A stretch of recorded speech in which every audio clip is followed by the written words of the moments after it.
We are live. This is Pitchdeck Asia. Graham Brown in the Asia Tech Podcast studio, joined by Raja Shah. Raja, welcome to the studio. Thank you, Brian. It's good to have you here. We're going to talk about JobMaze, your journey, the management consultant who became the entrepreneur. Mm-hmm. Where are you from originally? Originally from a town called Pune, near Mumbai, in India. Yeah, Pune is famous for like yoga, and it's kind of a bit of a spot now for IT as well, isn't it? Yes, it is. Okay, so how long have you been in Singapore? 15 years. 15 years, okay. And your background, you are, I mean, it says management consultant on your LinkedIn profile. I'm mostly a consultant, but I'm a computer IT professional. Yeah. Started my career as a programmer. Did consulting for 7 years in the US. Worked for Fortune 500 clients like ABN AMRO Bank, American Express, Anderson Consulting, which is now Accenture. Yeah. So 7 years I spent in the US, and then I came back to India, joined major bank. Then the bank, with that bank I stayed 5 years. They brought me to Singapore. 2 years I worked with them. Yeah. Then moved to Credit Suisse, Deutsche, DBS, and many other banks. So my specialty is banking IT profession. At the same time, I'm managing large transformation programs for Fortune 100 clients. Yeah, they're all going through large transformations at the moment. Yes. So how long have you been an entrepreneur, quote unquote? All along. I've been an independent consultant most of the time. Okay, so this is all independent consultant. Most of the time. A few places I was permanent staff, Yeah. but then most of the time I'm an independent consultant. Okay, and how old is JobMaze? JobMaze is still yet to be incorporated. Right. It's a product which is, I would say, a few years old. Mm-hmm. I've been conceiving this idea for a decade now, but then it crystallizing of the idea, the conceptualization, and then bringing it to life. It took quite a while. So you've been thinking about this for 10 years? Yeah, since last 10 years. Working on it in the background for 2 years? Yeah, last 2.5 years I've worked extensively on it. Right. Yeah. And do you have, I mean, we're going to go into the pitch deck in a minute. Do you have a working prototype? Do you have an MVP out there? I do have, yes. I have a first module ready. Yeah. The product is already to be launched, and we are just waiting. So earlier I had a functional prototype, then we developed a MVP, and we did a pilot testing, and it's been going so far very good. Great. So you're doing this full time? This is your... No. You're also a consultant? I am a consultant. I work for a client Monday to Friday, and the remaining time I spend on this. The evenings? The Evenings weekends. and weekends, yes. Okay, so can you define the market that you're in at JobMaze first? I am in the market wherever there is any kind of employment or hiring or recruiting taking place. So it's a recruitment business, which is a $400 billion company market globally. Out of that, my segment, which I am targeting right now, is IT professional hirings, which is a roughly $80 to $100 billion market globally. And that is, I guess, a big market in India as well, right? It is. Yeah. And the reason I went into this market is to solve a problem which is not yet solved properly. Right. There are a lot of people coming into this space trying to solve the problem, but it's still not effective yet. All right. So, Raja, what I'm going to do is I'm going to ask you about the problem. We're going to look at your pitch deck. Sure. And then also, what I like to dig a little deeper into with the entrepreneurs that come here is how they see the problem different. So it's the hypothesis. Yes. It's like the Peter Thiel question of like, I understand. What do other people disagree with you on? What you are convicted or convinced about this particular application, that you have to do it this way. This is how you look at the problem differently. Honestly, right? I love when people disagree with me on the problem that I'm trying to tackle or the way I'm tackling. It helps me validate what I'm doing is correct. Great. Okay, well, we're going to go there. Let's have a look first at the problem. Jump into the pitch deck. So you have it, I'm going to bounce around a little bit into the pitch deck, so it's not going to follow the order that you've set it out. But if I can look at the problem statement that you have on slide 4, and bear in mind, Raja, that some people are listening rather than viewing this. Understand. So we have to kind of describe for them what's on this slide. So can you tell me about what the problem is that you're solving? Okay. I've been a consultant most of my career, and I have seen that sourcing right talent is a daunting task for the recruiter as well as the hiring manager. And it all starts from writing a job description of what the hiring manager is looking for. There's some loss or leakage in that, transforming his skill requirement into a job description, and then that going to the talent sourcing manager and assessing the candidate based on that. So there's a lot of points where we can see leakage or gaps. Right. Where is the big sort of problem there? Because there's many people in that chain. The big problem is the ability of a talent recruiter to assess correctly the candidate's skills and competencies, right? Which I have noticed, and We saw all the solutions available in the market so far for that. Yeah. And typical high volume job posting, it receives more than 250 CVs or resumes. Yeah. And the hiring manager has so much pressure working on multiple positions, so they don't have enough time to even do justice to take a look at them. 65% of them are ignored. Ignored. Ignored, not even looked at. Picked up. Yeah. Yeah, not even picked up. And the right candidate may be there. Right. So how do they? What sort of mental algorithm do they use for that? Do they just say, "I don't feel like opening this email at the moment"? It all depends. If you take the same CV in the morning when you're fresh with a coffee, you'll have different decision thoughts. fatigue is exactly. low, right? Okay. So we are taking the subjectivity out of it and making it objective. Right. But there must be a number of solutions in the market already about this. So they must be. I mean, we have HR tech companies come here all the time. It's a popular area for technology application. I have spent significant amount of time doing a research on what is existing in the market and how they are addressing. And most of them, if not all, take the CV or a resume of a candidate and do a word search match. Right. How close Keywords. the keyword match. Compare it with the job description and the candidate CV. Right. Now, if a person has worked more than a decade, you can't put all the experience in this. So there's a lot of gap there. The right candidate may not be picked up. And mostly it's just looked at availability, salary range, and relevant experience to some extent. Right. And what's wrong with that? There's some problem because you don't get the right talent. You get someone with different mindset, which may not be good for the... And many times the candidate is interviewed by the hiring manager, and then they realize that we are looking at the wrong place, wrong skills. Because of the cut paste of the job description, people don't have time to write the job description. So all these problems lead to the situation that we are in right now. Okay. So you've identified the problem clearly. And you have a slide here, if I can jump forward a little bit. Yes.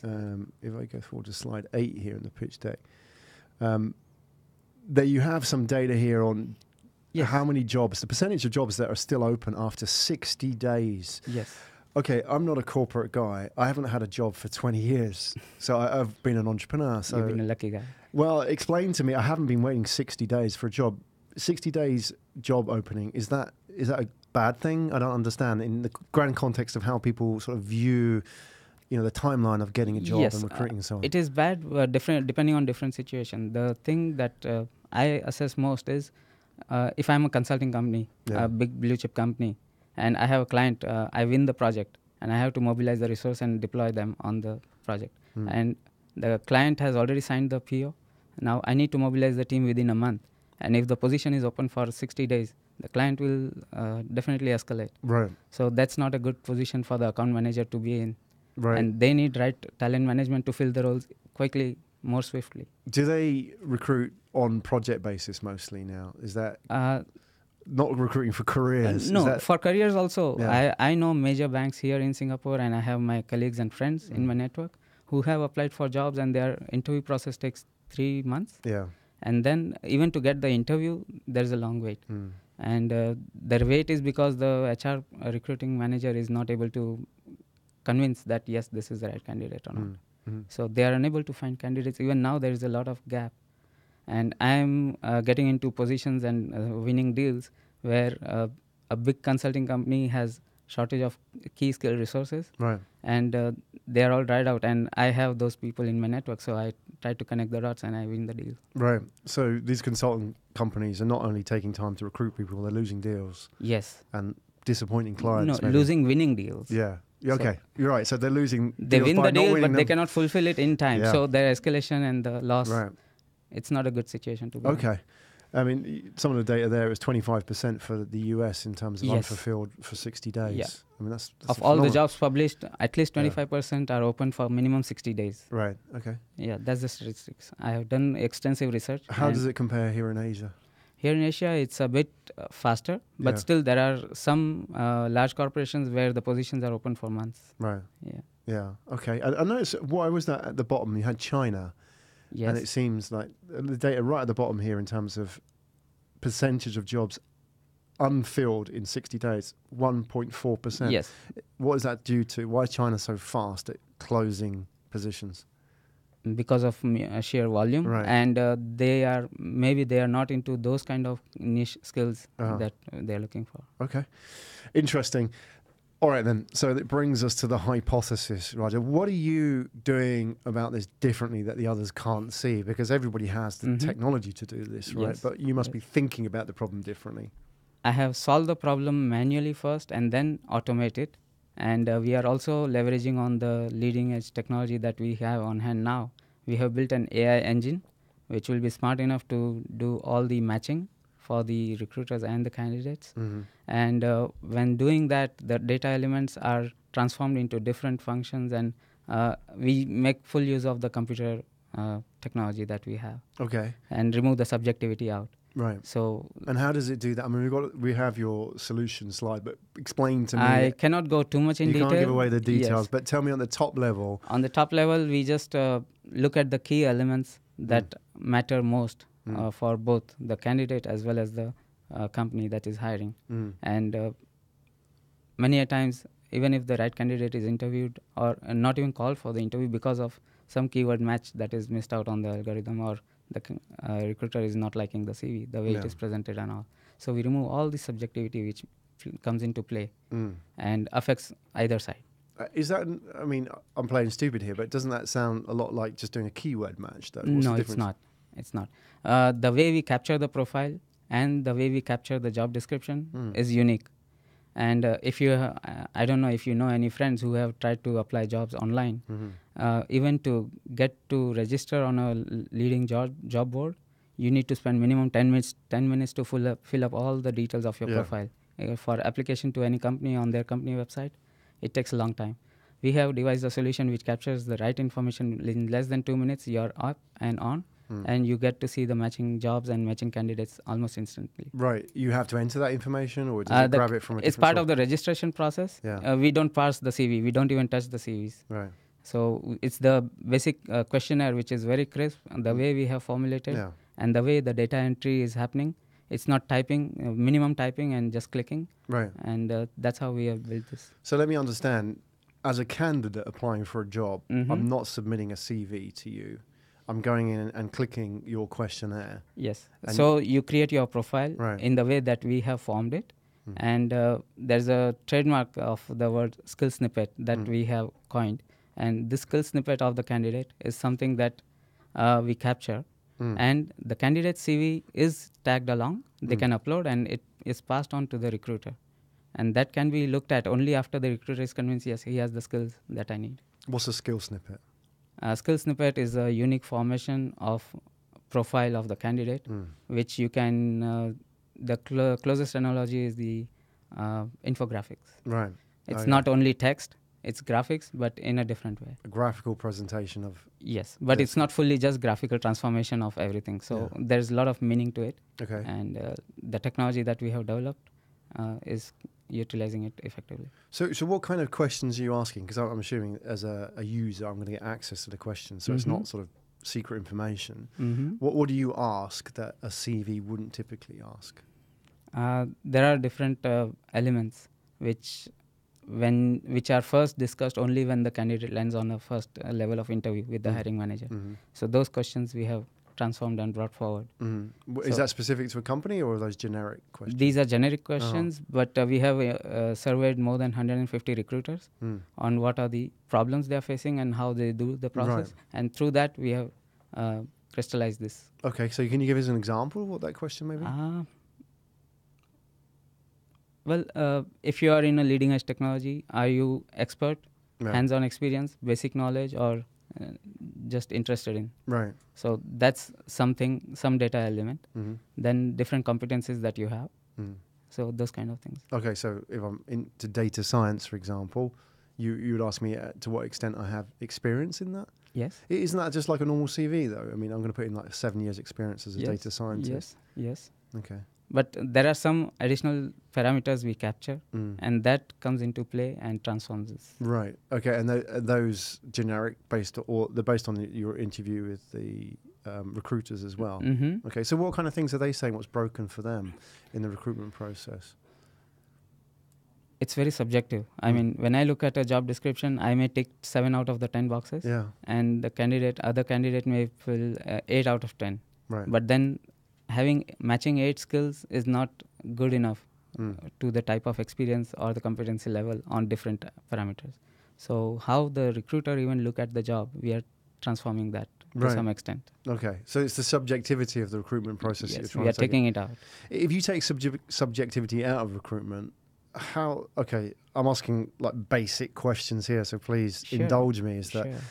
How does that lead to a better process? Because surely the human being at the end of the recruitment, the talent sourcer, has experience, and that experience leads to subjectivity. So I know, for example, that this kind of person is good at a job based on, my interactions with these kind of people. I've built, it's pattern recognition, isn't it? I recognize a pattern of somebody who might be hardworking, can learn, open to advice and so on. So the soft skills you're talking about. Yeah, all of that. I've got all of that. And so that is also a part of the profile that we capture. Right. So then everything put together, if you like, you can look at it, your mind map, or what do you call the analysis. Yeah.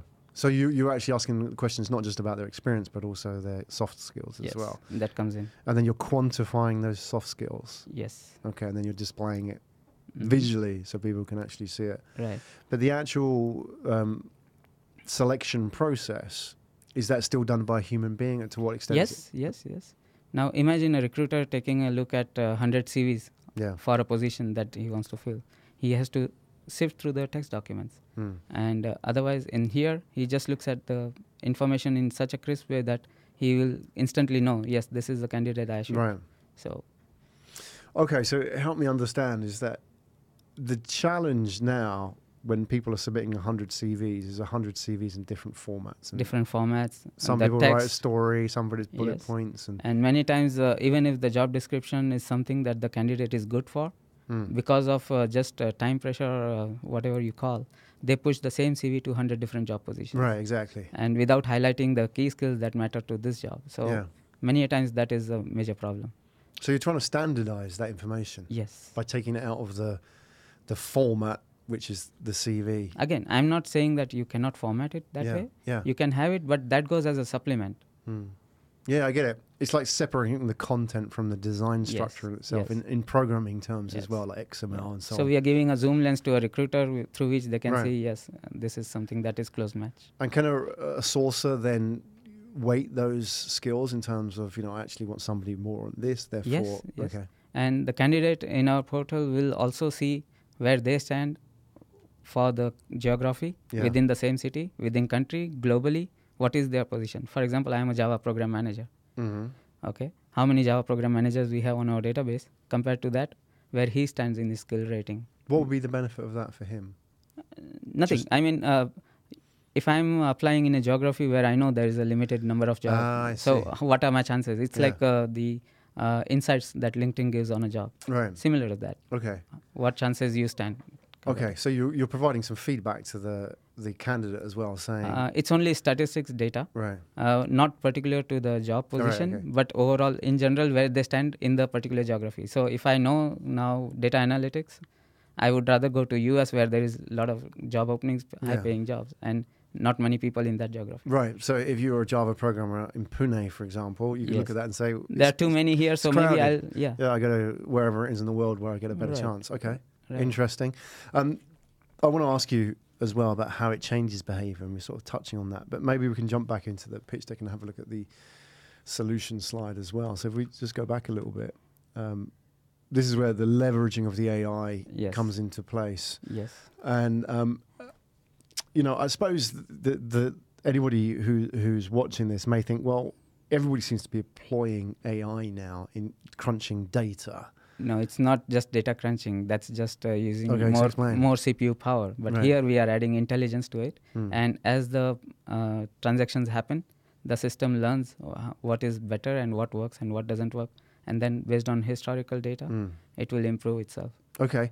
So it's learning as it goes through. Learning and also customizing for the user.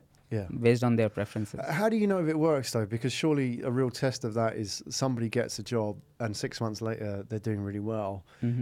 If somebody gets a job 6 months later they're out or they've left, We don't know, do we? So, No, we don't go through the complete recruitment cycle. Okay. Just I'm solving only one small problem. Yeah. Sourcing, talent matching. That's it. Okay, fine. Tell me about the journey of JobMaze until now. So you've just launched. We in just the have the portal launched on a portal. We have it under UAT. So it's a pilot testing going on. Right. So you've got like an MVP out there. Yes. Is it only within a small group of people? Yes. It's your, like I can extend even to you. I mean, I can onboard you. So okay. So, but it's not as a not public, out as a public. It's I not can't released yet. pay for it, right? Okay. No, not yet. So you're MVPing it. How many people have you got testing it? Close to 400 people in terms of candidates and close to 100 recruiters. Right. And how did you hustle that? How did you go out and get those people? I've been a consultant most of the time and I travel a lot. I make a lot of friends and through meetings and networking, I got some people. Then I have few advisors from reputed companies in the HR function spending decades. They are my advisors. And through them, I just crystallize the solution. Right. And I just every now and then I run my solution with them and say, is this something that would work? What is it that will be better and all? And I have a co-founder who has 15 years of HR experience. Yeah. And he's doing just recruiting, nothing else. So it's the two of you at the moment? Yes. Okay. And at what point are you going to go full-time into this? As soon as I have a roadmap to launch and the funding to make that launch. I don't want to just launch and wait for getting it, the brand recognition. Okay. So I would rather go. I know it works. My IP lawyer already confirmed that there are quite a few claims that I have which are unique. So that's why I'm in the process of filing a patent. I have already have that's that for job snippets, is it? No, snippets? Patent for the whole solution. Okay, yeah. And there are multiple sections that are being claimed. And the trademarks are job snippet and those kind of things. Yeah. Even JobMaze, we did a thorough search and this trademark now nobody else is using in the world. Okay. So you just review a bit about the journey as well again. The two of you, both, you have your day jobs. Yes. You're now running this as your side hustle with a view to raise funds, launch the product, then go full time. Yes. In that sort of order, or I can go full time even now. Right. I'm ready Right. as long as there's a clear support system in terms of funding and the market launch. Right. When will the market launch be then? There is a marketing strategy and the marketing plan which I have formulated. So whoever is the investor coming on board, I'll just run it by them, and if everything works out, we'll do it. Well, how long would that be roughly? Do you think? Roughly 1 or 2 quarters max. Okay, so up to 6 months. From within 3 months I'm planning to, but I would say that it may take 6 months. Okay, and all the development of this happens where? Is it you two? You're the programmer, right? No, we have conceptualized the product. We got the UI developed from a separate team. Yeah, and we have a captive unit of development team with one of my vendors, who also happens to be a close friend of mine. So in his company, we have a captive unit of development team. Okay, so when you raise your funds, how will that look? Obviously you're going to be based here in Singapore? Or yes. I would like to launch it from Singapore and then take it globally. Okay. Your team, your management team, where are you going to be based? There's the two of you in Singapore at the moment. Singapore. Okay. So you're going to recruit your talent here as well? Yes. Okay. And then continue to do your Continue in India as well. We have 2 locations in mind to grow now. Yeah. In terms of the team of the company. India and Singapore is where we are planning to expand. And then in terms of market reach, I already have a tie-up with a US marketing partner. We are just waiting to launch it here, make it a bit successful for 6 months, and then take it to US. Okay. That seems quite early, taking it to the US now, in 6 months. Well, this problem needs immediate attention there. It certainly needs attention. The challenge is whether or not you're ready, because that could eat you up, that market, right? Yeah. So I will be focusing only on Asia, and my US partner, he is based in US for more than 25 years now. Okay. So he will be running it. Great.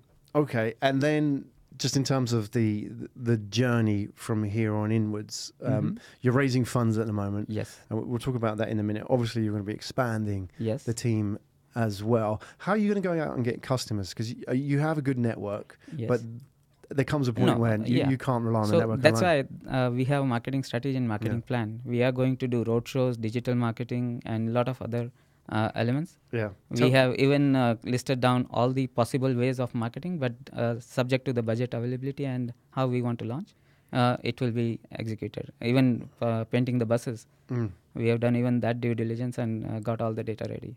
Tell me about the road shows. How will that work? Roadshows, there are quite a few places, hubs where there are a lot of... right now my focus is technology space.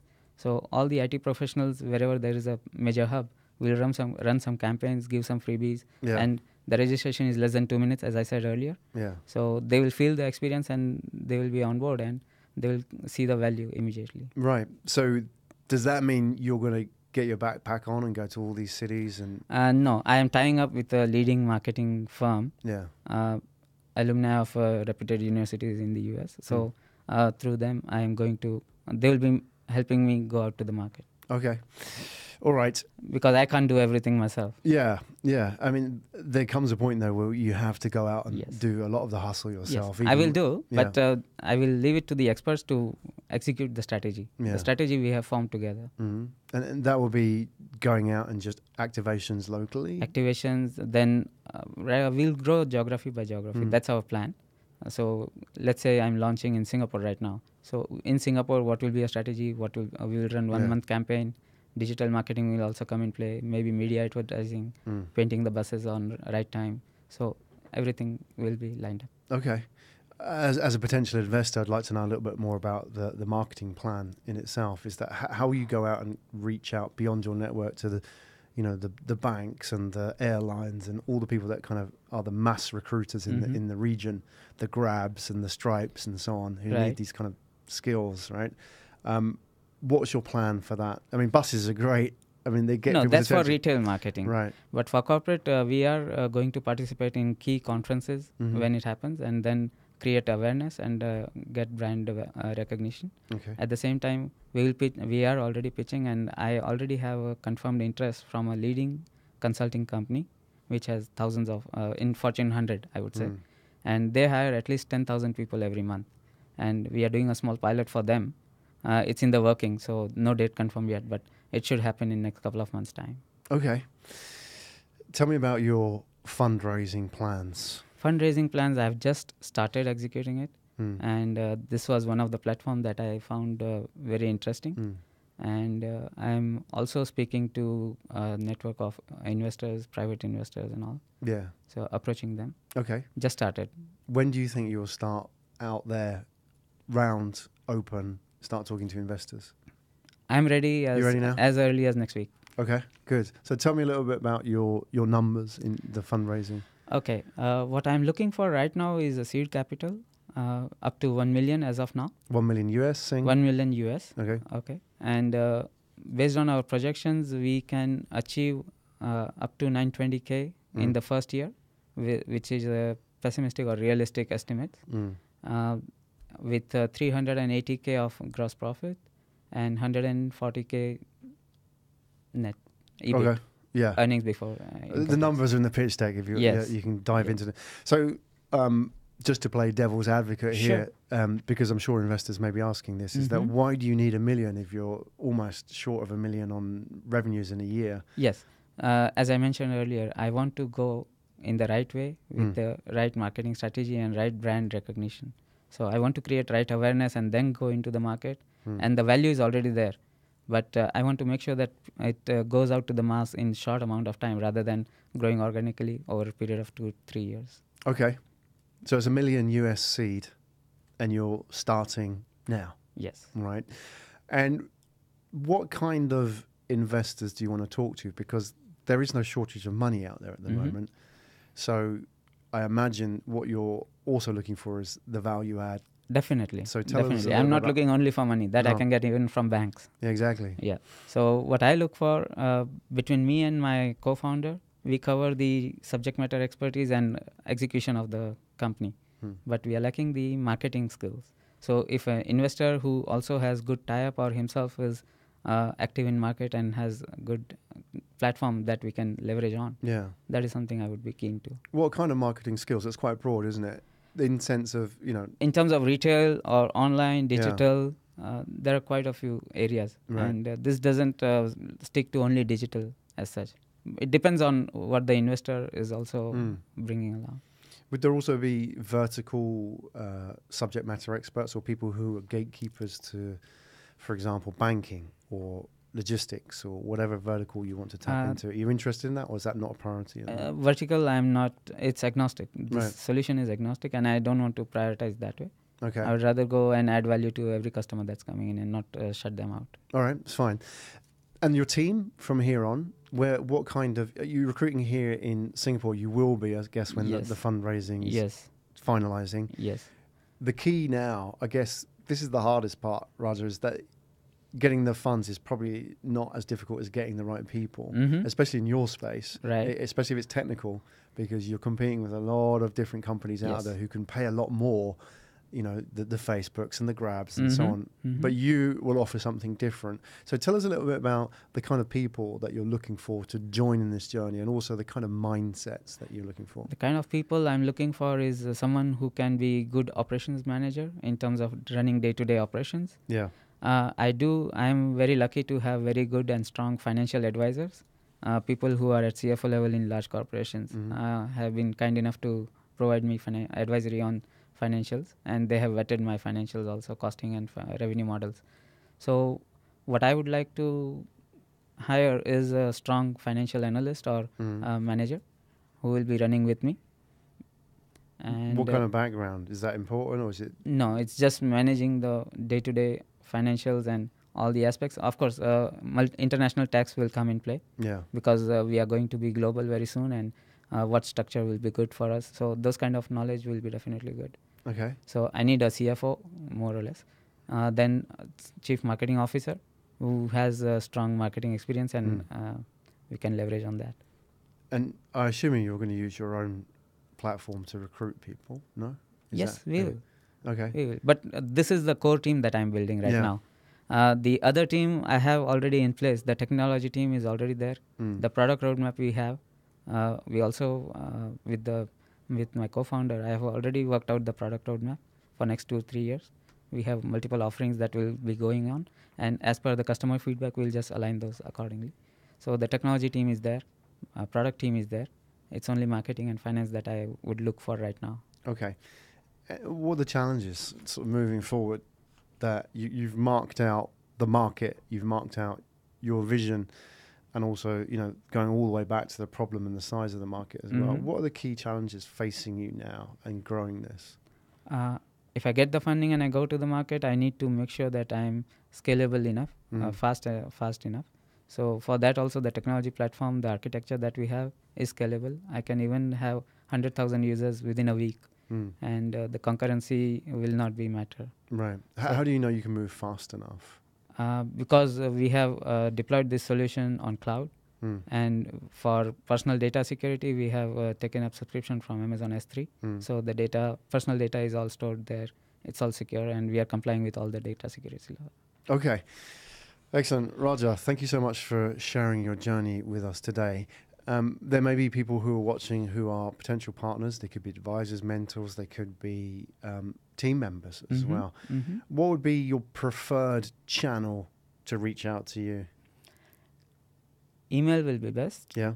Yeah, because I travel a lot. So, and I'm mostly in the meetings and all. So, phone may not be best, but email is the best option that can be used to connect. Okay, good. We'll put your details in the show notes. People can reach out to you. Tell Raja that you watched or listened to this conversation, and anything that resonated with you is a great starting point for that conversation as well. Sure. Wishing you all the best. Thank you so much. And, this is, I would say, the early stages, but it's 10 years in the making, isn't it? So, yes. I mean, it's not like you've just thought of this idea. It's been around for a long time. It's not overnight. Yeah. Yeah. And so, but the actual incorporation of the company and the actual JobMaze corporation itself, this is all quite new, and the fundraise and so on. So it's quite an exciting time Yes. for, at the inception of a startup as well. So wishing you all the best with that. Thank you so much. Keep us updated on your journey. We'd love to see what 6 months looks like in the world of JobMaze. You're still smiling as well, and how that turns out for you and your plans as well for growth. It's not going to be a straight line, we know Definitely that. not. But, as long as it's heading in the right direction. Yes. Raja Shah, everybody, from JobMaze, look out for those guys. They look like they may be going places as well. And as I said, if you're interested in anything that was talked about today, reach out via email. It's the best way to contact Raja. And you'll be there on the 20th, will you? Yes, I am here. Excellent. So we're looking forward to seeing you at our Pitch Deck Connect event. Definitely. So anybody that's watching this show, reach out. You're going to be there on the 20th and have a chat with Raja as well. So thank you so much for coming today. Thank you.